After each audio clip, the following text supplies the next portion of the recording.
नमस्कार विद्यार्थी मित्रों, आप सभी का स्वागत करते हैं मौर्य क्लासेस में।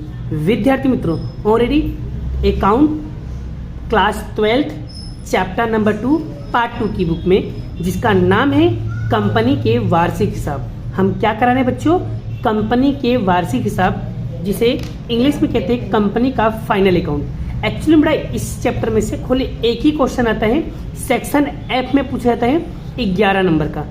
इसके बड़ा ऑलरेडी मैंने 3 वीडियो अपलोड कर दिया है, अगर आपने नहीं देखा है तो जा करके आप प्लेलिस्ट में चेकआउट कर सकते हो, या तो इसी वीडियो के डिस्क्रिप्शन में उसका लिंक दे दूंगा, आप वो सारी वीडियोस को अच्छी तरीके से देख सकते हो।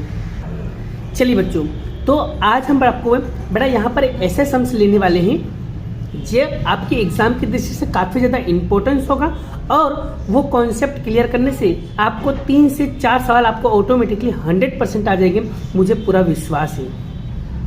क्योंकि बच्चों मैं जो क्वेश्चन लेने जा रहा हूँ वो क्वेश्चन काफ़ी ज़्यादा इंपॉर्टेंट है। अगर वो सवाल गाला में, मार्वल में, अपेक्षित में, इवन ब्रज में कहीं पे भी दिखाई दे, उस टाइप का क्वेश्चन आपको 110% आपको वो कॉन्सेप्ट क्लियर हो जाएगा। और बहुत सारे बच्चों को यहाँ पर कंफ्यूजन होता है कि सर कौन कौन से पत्रक रेडी होंगे और कौन से पत्रक बनेंगे, कौन से पत्रक नहीं बनेंगे, और कब कौन सा पत्रक बनाना है, कब कौन सा पत्रक नहीं बनाना है, वो भी डाउट इसी वीडियो के अंदर हम क्लियर कर देंगे। तो बच्चों सबसे पहले अगर आपने मेरी बेसिक क्लास नहीं देखा तो पहले जाके उसे देख लीजिए, ठीक है। चलिए अब शुरुआत करते हैं। हम यहाँ पर लेने वाले हैं सम नंबर, उदाहरण नंबर 10। यहाँ पर मैं लेने वाला हूँ उदाहरण नंबर 10, ठीक है बच्चों। कौन सा क्वेश्चन लेने वाला हूँ? उदाहरण नंबर 10, जो हालांकि बहुत ज़्यादा इंपॉर्टेंट है और एग्जाम की दृष्टि से कई बार क्वेश्चन पूछा गया क्वेश्चन है, तो आपको ये चीज़ें क्लियर होना चाहिए माइंड के अंदर, ठीक है बच्चों। और कब कौन सा खाता रेडी करना है, कब कौन सा पत्रक बनाना है, वो सारी चीज़ें बड़ा इसी वीडियो के अंदर बताने वाला हूँ। सबसे पहले बड़ा यहाँ पर उदाहरण नंबर 10 चालू करने से पहले मैं आपको समझा दी कौन सा पत्रक रेडी करना है। क्वेश्चन को ध्यान से समझने का, ध्यान से पढ़ने का, आपको पता चल जाएगा कब कौन सा खाता रेडी करना है, कब कौन सा पत्रक आपको बनाना है, ठीक है बच्चों। देखो बेटा क्या लिखा है, उदाहरण नंबर 10, निम्नलिखित बाकियां स्टार लिमिटेड की वही में से ली गई हैं। इन बाकियों पर से 31 मार्च 2017 के दिन पक्की तलपट कंपनी के कानून अनुसार बच्चों क्या बनाना है? पक्की तलपट रेडी करना है, मतलब ओनली फॉर पक्की तलपट का फॉर्मेट बनाना है बस। और आपको ये भी पता होना चाहिए बेटा, जब सवाल के अंदर लिखा हो ना वार्षिक हिसाब या कोई समायोजन दिया हो तो समझ जाना वहाँ पर 2 पत्रक, दोनों पत्रक रेडी होंगे, ठीक है। जैसे कि लाभानी पत्रक और पक्की तलपट दोनों रेडी होगा। कब? जब सवाल के अंदर समायोजन या तो वार्षिक हिसाब लिखा होगा तब। क्लियर हो गया बच्चों? इसके अंदर क्या बनाना है? पक्की तलपट रेडी करना, और पक्की तलपट में इक्विटी दायित्व और संपत्ति दोनों रेडी करना रहेगा। और बच्चों अभी मैं जो होमवर्क दूंगा उसमें भी आपको बताऊंगा कि कौन से खाते में क्या रेडी करना है, क्या नहीं रेडी करना है। पहले हम उदाहरण नंबर 10 को अच्छी तरीके से समझ लेते हैं। अब कौन कौन सा खाता रेडी करना है उसे, तो हमें इसमें क्या बनाना है? ओनली फॉर पक्की तलपट बनाना है। तो इसका पहले फॉर्मेट देख लो किस तरीके से बनेगा। बच्चों याद रखना बड़ा, इसका फॉर्मेट आपको मुंह पर रटा होना चाहिए और अच्छी तरीके से समझ में आएगा, क्योंकि अगर आपको फॉर्मेट नहीं याद होगा तो सवाल नहीं आएगा। क्यों? क्योंकि ये पूरा क्वेश्चन फॉर्मेट बेस्ड है। फॉर्मेट याद कर लिया बड़ा, इसमें कोई समायोजन होता भी नहीं है, ठीक है ना। 1-2 सवाल में समायोजन होगा तो होगा, बाकी समायोजन होता भी नहीं। इसमें खाली आपको ये पता होना चाहिए कि कौन सी एंट्री कौन से फॉर्मेट के अंदर जा रही है बस। तो चलो देख लो कौन सी फॉर्मेट कैसे बनेगा। यहाँ पर देखो बच्चों, आपको ये वाला फॉर्मेट रेडी करना है। देखो बेटा, जो मैंने ब्लैक कलर का लिखा है खाली वहाँ पर चेंजेस होगा, बाकी कहीं पे चेंजेस नहीं होगा। तो मतलब बाकी डिट्टो का डिट्टो बड़ा पक्की तलपट आपको ऐसी 2 पेज में रेडी करना है। एक पेज में इक्विटी दायित्व वाला टॉपिक और एक पेज में संपत्ति वाला टॉपिक आपको पूरा रेडी करना रहेगा बच्चों। और याद रखना है 1-1, 2-2 लाइन आपको छोड़ देना है। क्यों? क्योंकि बड़ा उसके अंदर 1-2 एंट्री जो आती है ना बड़ा, वो एंट्री उसके अंदर लिखने में काम आएगा। जैसे देखो यहाँ पर जो ब्लैक कलर का मैंने हेडिंग लिखा है, ये मैंने लिखा हुआ है, यहाँ पर चेंजेस होगा, बाकी कहीं पे चेंजेस नहीं होगा। डिट्टो के डिट्टो ऐसे ही आपको लेना है बस, ठीक है। कहाँ चेंजेस होगा उसे मैं सवाल के अंदर आपको बताते जाऊंगा, और जो हाईलाइट करूंगा समझ जाना वो चेंजेस करना है, बाकी कहीं पे चेंजेस नहीं करना है। डिट्टो फॉर्मेट आपको ऐसे ही लिखना रहेगा। क्लियर बच्चों? चलिए अब बढ़ते हैं सवाल की ओर। चलो बच्चों, अब एक एक एंट्री को हम सॉल्व करते हैं और एक एक एंट्री, एक एक कॉन्सेप्ट आपका क्लियर होगा। चलिए शुरुआत करते हैं। तो बच्चों, सबसे पहले नंबर पे क्या लिखा हुआ है? मिलना बाकी कमीशन। तो बच्चों, मिलना बाकी कमीशन कहाँ पर जाएगा? मिलना बाकी कमीशन हमारी एक तरीके की संपत्ति होती है, तो संपत्ति में जाएगा। कौन सी जगह पर जाएगा? अन्य चालू संपत्ति में। चलिए लिखते हैं। तो देखो बड़ा, संपत्ति के अंदर यहाँ पर लिखा है, अन्य चालू संपत्ति में लिखा है मिलनी बाकी कमीशन कितना? 20,000 रुपया। आई होप आपको ये एंट्री भी क्लियर हो गया। ठीक है, चलिए अब बढ़ते हैं नेक्स्ट एंट्री की ओर। चलिए, दूसरी एंट्री क्या लिखा है? जमीन मकान। कितना दिया है? 10 लाख। तो जमीन मकान कहाँ पर जाएगा बच्चों? तो आपको पता होना चाहिए, जमीन मकान हमारा एक तरीके का संपत्ति है। तो संपत्ति में लिखेंगे किस साइड? दृश्य संपत्ति, क्योंकि हम इसे देख सकते हैं। तो लिखेंगे, हम लिखेंगे संपत्ति के अंदर क्या लिखेंगे? आर्थिक चिट्ठा पक्की तलपट में संपत्ति लेना में दृश्य के अंदर लिखेंगे जमीन मकान। कितना है? 10 लाख रुपए। तो यहाँ पर देखो मैं हाईलाइट कर रहा हूँ, तो आपको ये चीज़ें क्लियर होनी चाहिए। बोलो यहाँ तक क्लियर हो गया? आगे बढ़ते हैं नेक्स्ट एंट्री की ओर। चलिए, उसके बाद क्या है? तीसरी एंट्री क्या लिखा है? इक्विटी शेयर पूंजी। बच्चों, इक्विटी शेयर हमारी एक तरीके की दायित्व होती है, और जब भी कभी इक्विटी शेयर दिखे, इक्विटी शेयर पूंजी दिखे, आपको हमेशा इक्विटी के अंदर, शेयर पूंजी के अंदर आपको लिखना रहेगा। तो चलिए, इक्विटी और दायित्व के अंदर लिखेंगे बड़ा, इक्विटी और दायित्व के अंदर लिखेंगे, शेयर पूंजी के अंदर लिखेंगे इक्विटी शेयर की पूंजी। जिस पे हाईलाइट कर रहा हूँ वही हर बार चेंज होता है, बाकी कुछ भी चेंज होता नहीं है। इसकी अमाउंट कितना लिखा है? 10 लाख रुपए लिखा है। आई होप आपको यहाँ तक ये भी एंट्री क्लियर हो गई। चलिए बढ़ते हैं नेक्स्ट एंट्री की ओर। नेक्स्ट एंट्री क्या है बड़ा? बैंक सिलक। बैंक सिलक हमारी एक तरीके की क्या होती है? संपत्ति। तो हम संपत्ति के अंदर लिखेंगे, किसके अंदर लिखेंगे? रोकड़ और रोकड़ समक्ष के अंदर। चलिए, संपत्ति के अंदर लिखते हैं, ये रहा संपत्ति, और इसके अंदर लिखेंगे हम यहाँ पर रोकड़ और रोकड़ समक्ष के अंदर। जिस पे मैं हाईलाइट कर रहा हूँ वो चेंज होगा, बाकी कुछ भी चेंज होगा नहीं। तो रोकड़ सिलक कितना है? 45,000 रुपया। आई होप आपको ये भी एंट्री क्लियर हो गई। चलिए बढ़ते हैं नेक्स्ट एंट्री की ओर। नेक्स्ट एंट्री क्या है? सामान्य अनामत। बच्चों, जब भी कभी सवाल के अंदर आपको अनामत दिखाई दे ना, आपको हमेशा इक्विटी और दायित्व के अंदर अनामत के फंड में जाकर आपको लिखना रहेगा। तो यहाँ पर देखो बड़ा, ये रहा इक्विटी दायित्व, ये रहा अनामत अधिकृत। हमेशा अनामत, कोई भी अनामत आएगा, कोई भी भंडोल आएगा, आपको हमेशा यहीं पे लिखना है। कितना है? 20,000। 20,000 हमने लिख दिया। चलिए अब बढ़ते हैं नेक्स्ट एंट्री की ओर। नेक्स्ट एंट्री क्या है बड़ा? अंतिम स्टॉक। अंतिम स्टॉक हमारी एक तरीके की क्या होती है बड़ा? संपत्ति होती है, इसलिए हम संपत्ति में लिखेंगे। कहाँ पर लिखेंगे? चालू संपत्ति में माल सामग्री के अंदर लिखेंगे अंतिम स्टॉक। चलिए देख लेते हैं, ये रहा संपत्ति, और यहाँ पर लिखा है चालू संपत्ति। चालू संपत्ति की जो माल सामग्री लिखा है उसके अंदर लिखा है अंतिम स्टॉक। जिस पे हाईलाइट कर रहा हूँ उस पे आप फोकस करना है कि जो हाईलाइट कर रहा हूँ वही हर साल चेंज होता है, वही हर एक फॉर्मेट, बाकी फॉर्मेट डिट्टो का डिट्टो आपको ऐसे ही फॉर्मेट बनाना रहेगा। अंतिम स्टॉक कितना है? 1,80,000। ठीक है बच्चों, चलिए बढ़ते हैं नेक्स्ट एंट्री। नेक्स्ट एंट्री क्या लिखा है? लेनदार। बच्चों, लेनदार हमारा एक तरीके क्या होता है? दायित्व होता है, इसलिए हम इसे कहाँ लिखेंगे? इक्विटी दायित्व के अंदर। किसके कॉलम में लिखेंगे? व्यापारी लेना। क्या लिखा है बच्चों? यहाँ पर व्यापारी देना। देना में क्या लिखेंगे? लेनदार। कितना दिया बच्चों लेनदार के अमाउंट? 4 लाख दिया हुआ है। क्लियर बच्चों, आगे बढ़ते नेक्स्ट एंट्री। नेक्स्ट क्या लिखा है? देनदार। बच्चों, देनदार कहाँ पर जाएगा? देनदार हमारी एक तरीके की संपत्ति होती है, इसलिए हम इसे कहाँ लिखेंगे? संपत्ति के अंदर लिखेंगे। किसमें? व्यापारी लेना में। चालू संपत्ति के अंदर व्यापारी लेना है, उसके अंदर लिखेंगे हम देनदार।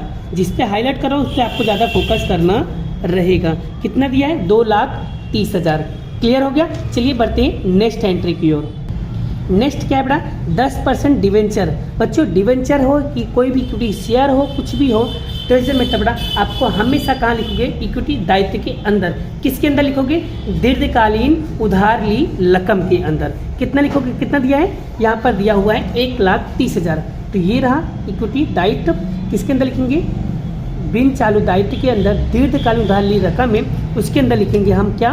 10% डिवेंचर। आपको यहाँ पर 1,30,000। इसीलिए बोल रहा हूँ बच्चों, अगर तुमने फॉर्मेट याद कर लिया ना अच्छी तरीके से, ये सारे फॉर्मेट अगर आपने याद कर लिया ना तो आपका 100% काम हो जाएगा। इसलिए बोल रहा हूँ, बार बार बोल रहा हूँ कि फॉर्मेट याद कर लो। ठीक है बच्चों, नेक्स्ट एंट्री क्या लिखा है, डिवेंचर वापसी अनामत विनियोग। बच्चों जब भी कभी डिवेंचर वापसी अनामत विनियोग होगा, ये कहाँ पर जाएगा, ये हमारी एक तरीके की क्या होती है, विनियोग। विनियोग हमारी एक तरीके की संपत्ति होती है बच्चों, तो इसको हम संपत्ति में लिखेंगे। किसके अंदर लिखेंगे, बिन चालू विनियोग में। क्या लिखेंगे, ये रहा संपत्ति, और किसके अंदर लिखेंगे, बिन चालू विनियोग के अंदर क्या लिखेंगे बच्चों, डिवेंचर वापसी अनामत के विनियोग। कितना लिखेंगे बच्चों, 30,000 रुपये। बोलो बच्चों, यहाँ तक क्लियर हो गया। आगे बढ़ते नेक्स्ट एंट्री। नेक्स्ट क्या है, कस्टम डिपॉजिट। बच्चों कस्टम डिपॉजिट कहाँ पर जाता है, तो भाई कस्टम डिपॉजिट हमारी एक तरीके की संपत्ति होती है, इसलिए संपत्ति के अंदर लिखेंगे। किसके अंदर लिखेंगे, दीर्घकालीन लोन धिराण। ठीक है बच्चों, ये रहा संपत्ति हमारा, और संपत्ति के अंदर लिखेंगे दीर्घकालीन लोन धिराण। कितना है बड़ा, कस्टम ड्यूटी डिपॉजिट कितना है बड़ा, 1,25,000। क्लियर हो गया बच्चों, जिस पे हाईलाइट कर रहा हूँ उस पे आपको ज़्यादा फोकस करना है। नेक्स्ट क्या है, ग्रेजुटी फंड। बड़ा फंड है ये, मतलब हमारा एक तरीके क्या है बड़ा, यहाँ पर इक्विटी, मतलब इक्विटी दायित्व के अंदर आएगा। ठीक है, किसके अंदर लिखेंगे, दीर्घकालीन प्रावधान। किसके अंदर लिखेंगे, दीर्घकालीन प्रावधान। किसके अंदर, इक्विटी दायित्व के अंदर लिखेंगे दीर्घकालीन प्रावधान के अंदर क्या लिखेंगे, ग्रेजुएटी फंड। क्या लिखेंगे, ग्रेजुएटी फंड। कितना दिया बच्चों, 20,000 दिया, तो लिखेंगे 20,000। क्लियर हो गया। चलिए अब बढ़ते हैं नेक्स्ट एंट्री की ओर। नेक्स्ट क्या है बड़ा, करवेरा का प्रावधान। बच्चों करवेरा का प्रावधान किसमें आएगा, हमारा एक तरीके का इक्विटी दायित्व के अंदर आएगा। किसके अंदर आएगा, अल्पकालीन प्रावधान में। हमेशा फिक्स, मतलब फिक्स है भाई, जो एंट्री जहां जा रही है वो फिक्स है, वहीं पे ही जाना है। ऐसे 2-3 सवाल प्रैक्टिस करोगे ना, ऑटोमेटिकली आपको सारी एंट्री पता चल जाएगा। बस फर्क इतना है कि फॉर्मेट को अच्छी तरीके से पढ़ना है, अच्छी तरीके से समझना है, तो आपका कॉन्सेप्ट क्लियर हो जाएगा। करवेरा का प्रावधान कहाँ पर जाएगा बच्चों, अल्पकालीन प्रावधान के अंदर। तो यहाँ पर लिखेंगे करवेरा का प्रावधान। ये फिक्स है, एंट्री जहाँ जा रही है वहीं पे करना, मतलब फिक्स, मतलब फिक्स है। तो करवेरा का प्रावधान कितना है, 60,000 रुपया है। क्लियर बच्चों, चलिए बढ़ते हैं नेक्स्ट एंट्री। अब बच्चों देखो, सारा का सारा हमारा यहाँ पर एंट्री, लगभग सारी एंट्री हो गई। अब हमें क्या करना है, टोटल मारना है। किस तरीके से टोटल मार रहा हूँ वो सारी चीज़ें आपको अच्छी तरीके से समझने की कोशिश करना है। देखो बच्चों, अब हमें क्या करना है, टोटल मारना है। कैसे टोटल मारूंगा, ध्यान से समझने की कोशिश करना। पहले बच्चों 10 लाख प्लस 20,000 दोनों को प्लस करोगे बच्चों, तो हमें कितना मिलेगा, 10,20,000 मिलेगा। क्लियर हो गया। उसके बाद 1,30,000 प्लस 20,000 दोनों को प्लस करोगे बच्चों, तो हमें कितना मिलेगा, 1,50,000। क्लियर। उसके बाद बच्चों 4 लाख प्लस 60,000 दोनों को प्लस करोगे, कितना आएगा, 4,60,000। अब हमें क्या करना है, 10,20,000, 1,50,000, 4,60,000 तीनों को प्लस करेंगे बच्चों, तो मुझे कितना मिलेगा, 16,30,000 मिलेगा। आई होप आपको ये कॉन्सेप्ट क्लियर हो गया। कुल मुझे कितना मिलेगा, 16,30,000। तो बड़ा इक्विटी दायित्व का टोटल आपको आ रहा है 16,30,000। अगर यही टोटल अगर संपत्ति लेने का आ जाएगा तो दोनों आंसर एक जैसा आ जाएगा, तो समझ जाना हमारा सवाल क्या है, एकदम करेक्ट है। आगे बच्चों अब हम मारेंगे संपत्ति लेना का। तो बच्चों संपत्ति लेना का कैसे टोटल मारेंगे, पहले बेटा यहाँ पर क्या है, संपत्ति में A, B, C और D, पहले इन सब का टोटल मारेंगे। कितना, 10 लाख प्लस 30,000 प्लस 1,25,000। तो यहाँ पर कितना लिखेंगे, 11,55,000। ठीक है। और बच्चों यहाँ पर जहाँ पर एंट्री नहीं हुआ है ना बच्चों, वहाँ क्या कर दोगे आप, डैश कर दोगे, क्योंकि उसकी एंट्री तो नहीं दी। जैसे कि मान लो अल्पकालीन उधार ली रकम की नहीं दी है, तो उसको डैश कर दो। ठीक है बच्चों। और आगे देखो, जिन चीज़ जहाँ पर नहीं है जिसकी एंट्री, वहाँ पर उसको डैश कर दोगे तो आपको और अच्छे से क्लियर हो जाएगा। जैसे इसका एंट्री नहीं हुआ तो उसको डैश कर दो। ठीक है। जिसकी एंट्री नहीं हुई है उसको आपको क्या करना है, डैश कर देना है। क्लियर। आगे इसका टोटल मान लिया बच्चों कितना है, 11,55,000। अब हमें क्या करना है, इन तीनों का टोटल मारना है। अब इसका 1,80,000, 2,30,000, 4,45,000 प्लस 20,000, इन चारों का टोटल मारेंगे बच्चों, तो कितना मिलेगा, 4,75,000। अब हम क्या करेंगे, 11,55,000 में से 11,55,000 प्लस 4,75,000 दोनों को जब टोटल मारोगे बच्चों, तो कुल कितना मिलेगा आपको, 16,30,000 मिलेगा। अब बच्चों जब इक्विटी और दायित्व का और संपत्ति का जब दोनों टोटल सेम मिल जाए, समझ जाना हमारा उत्तर कैसा बड़ा एकदम करेक्ट है।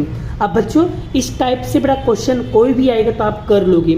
बड़ा ऐसे ही क्वेश्चन स्वाध्याय का 10वां क्वेश्चन है, आप उसे प्रैक्टिस ज़रूर करना। और बच्चों मैं यहाँ पर कुछ होमवर्क देने जा रहा हूँ, उसे भी आप प्रैक्टिस करना। और कौन सा खाता रेडी करना है, कौन से खाते में, बेटा कभी कभी सवाल के अंदर खाली बोलता है कि इक्विटी दायित्व बोलो, तो खाली इक्विटी दायित्व ही बनाने का। अगर कभी कभी सवाल के अंदर बोले खाली संपत्ति बनाओ, तो खाली संपत्ति का ही आपको बनाना रहेगा। चलो देख लेते हैं किसमें क्या बनाना है, उसे भी मैं आपको समझा देता हूँ। आपको घर पर जाके ऐसे सवालों को प्रैक्टिस ज़रूर करना है। यहाँ पर देखो उदाहरण नंबर 8। उदाहरण नंबर 8 में क्या बनाना है, पक्की तलपट की संपत्ति पक्ष तैयार करना है। मतलब कि आपको आर्थिक चिट्ठा बनाना तो है, पक्की तलपट बनाना तो है, उसमें कौन सा फॉर्मेट रेडी करना है, खाली संपत्ति लेना का संपत्ति पक्ष ही बनाना है, बाकी कुछ इक्विटी दायित्व बनाने की जरूरत नहीं है। क्यों? क्योंकि भाई सवाल के अंदर पहले ही उसने बोल दिया कि साली संपत्ति पक्ष ही बनाओ। क्लियर बच्चों? तो सिर्फ संपत्ति पक्ष ही आपको रेडी करना है। चलिए ये वाला क्वेश्चन आपको होमवर्क में करना है। नेक्स्ट क्वेश्चन देख लेते हैं कौन सा एग्जाम्पल इस टाइप का है। उसके बाद आपको एग्जाम्पल नंबर 9 करना है। उसमें भी क्या बोला है, पक्की तलपट का संपत्ति पक्ष ही रेडी करना है। मतलब ओनली फॉर संपत्ति पक्ष ही रेडी करना है, इक्विटी दायित्व रेडी करने की जरूरत नहीं है। क्लियर बच्चों? आगे बात करती हैं। उदाहरण नंबर 10। उदाहरण नंबर 10 में क्या बोला था, ओनली फॉर पक्की तलपट बोला है। तो बच्चों पक्की तलपट बोला है, मतलब इसमें ऐसा नहीं बोला कि संपत्ति और इक्विटी दायित्व, तो इसमें हमें क्या करना होगा, दोनों रेडी करना होगा। इक्विटी दायित्व भी रेडी करना होगा और संपत्ति पक्ष भी रेडी करना होगा। क्लियर? पता चल गया ना इसमें दोनों क्यों बनाना पड़ा। ओके, अब बात करते हैं स्वाध्याय के क्वेश्चन, उसे भी आपको प्रैक्टिस करना रहेगा। बच्चों स्वाध्याय का क्वेश्चन नंबर 4 है, जिसमें क्या बोला है, पक्की तलपट में संपत्ति पक्ष दर्शाना है। मतलब ओनली संपत्ति पक्ष का ही पत्रक बनाना है, बाकी कुछ बनाना नहीं है। मतलब इसमें इक्विटी दायित्व नहीं बनेगा। तो पक्की खाली ओनली पक्की तलपट बोले ना, तब बड़ा आपको इक्विटी दायित्व और संपत्ति लेना दोनों बनाने का। ठीक है बच्चों? चलिए आगे बात करते हैं स्वाध्याय का 5वां क्वेश्चन। स्वाध्याय का 5वें क्वेश्चन में क्या लिखा है बच्चों, इसके अंदर लिखा हुआ है पक्की तलपट की इक्विटी दायित्व पक्ष। अब देखो यहाँ पर क्वेश्चन में क्या है, पक्की तलपट तो बनाना है, पर पक्की तलपट के अंदर इक्विटी और दायित्व का पक्ष बनाना रहेगा। आई होप आपको ये क्वेश्चन भी क्लियर हो रहा है। तो स्वाध्याय 5वां भी आपको कर लेना है। लेकिन बच्चों तकलीफ एक बात का ये होगा कि जब तक आपको फॉर्मेट रेडी नहीं होगा, जब तक आपको फॉर्मेट याद नहीं होगा, तब तक आपको ये सवाल नहीं आएगा। ये सवाल काफ़ी इजी है, लेकिन कब, जब आपको फॉर्मेट अच्छी तरीके से याद होगा तब। ठीक है बच्चों? इसलिए पहले फोकस करो आपको फॉर्मेट याद करने की। ठीक है, अब देखो इस टाइप का और कौन सा क्वेश्चन है। उसके बाद स्वाध्याय 6ठा क्वेश्चन बनाना। यहाँ पर क्या बोला है, पक्की तलपट। तो इसमें खाली ओनली फॉर पक्की तलपट बोला है, तो मतलब इसमें इक्विटी दायित्व और संपत्ति लेना दोनों बनाना रहेगा। क्लियर हो गया? क्यों? क्योंकि भाई खाली पक्की तलपट बोला है, ऐसा तो नहीं बोला ना कि पक्की तलपट की संपत्ति लेना, पक्की तलपट की इक्विटी दायित्व, ऐसा कुछ नहीं बोला। तो पक्की तलपट बोला तो खोली ओनली पक्की तलपट बनाना है। पक्की तलपट में कौन कौन से, इक्विटी दायित्व और संपत्ति लेना दोनों बनाना रहेगा। ठीक है बच्चों? चलिए आगे बढ़ते हैं। उसके बाद स्वाध्याय का 10वां क्वेश्चन काफ़ी ज़्यादा इंपॉर्टेंट है, इसे भी आपको प्रैक्टिस करना रहेगा। इसमें क्या रेडी करना है बच्चों, इसमें भी पक्की तलपट रेडी करना है। मतलब पक्की तलपट बोला है, तो भाई पक्की तलपट बोला है, मतलब इसमें इक्विटी दायित्व तो संपत्ति लेना दोनों रेडी करना होगा। जैसे कि अभी मैंने उदाहरण नंबर 10 करवाया था। कैसे करवाया था दिखा देता हूँ मैं आपको एक बार। आप देख सकते हो बड़ा, यहाँ पर देखो, ये देखो पक्की तलपट मैंने रेडी किया, पर यहाँ पर देखो इक्विटी दायित्व मैं हाईलाइट कर दे रहा हूँ। क्या बोला है, इक्विटी दायित्व। जब सवाल के अंदर इक्विटी दायित्व ऐसा बोले पक्की तलपट का इक्विटी दायित्व, तो आपको भाई ये भी रेडी करना होगा। ठीक है, अगर बोले पक्की तलपट की इक्विटी दायित्व, खाली पक्की तलपट अगर लिखा होगा सवाल के अंदर, खाली पक्की तलपट लिखा होगा, तो आपको बड़ा इक्विटी दायित्व संपत्ति ये दोनों फॉर्मेट आपको रेडी करना रहेगा। आई होप आपको मैंने जितना होमवर्क दिया है, इस सारे होमवर्क ईमानदारी पूर्वक से आप लोग करोगे, मुझे पूरा विश्वास है। अगर क्वेश्चन में कोई डाउट होता है, कोई तकलीफ होती है, अगर आपको समझ में नहीं आता है, तो बिंदास बेफिक्र होकर के आप मुझे कमेंट कर सकते हो। मिलते हैं नेक्स्ट लेक्चर में। इसके बाद हम करने वाले एक क्वेश्चन, एक लेक्चर और लेंगे, जिसमें हम आपको समझाएंगे लाभ हानि पत्रक के सवाल। ठीक है, जिससे आपका पूरा कॉन्सेप्ट क्लियर हो जाएगा। आई होप, उम्मीद करता हूँ कि आपको ये वीडियो काफ़ी ज़्यादा अच्छी लगी। अगर वीडियो पूरा कॉन्सेप्ट क्लियर हो गया है, तो एक बार वीडियो को कमेंट करना है और कमेंट करके बताना कि सर वीडियो काफ़ी ज़्यादा हेल्पफुल हुआ और मज़ा आ गया है। ठीक है, मिलते हैं नेक्स्ट लेक्चर में। Bye bye. जय श्री कृष्ण, राधे कृष्ण की जय, जय माता दी दोस्तों।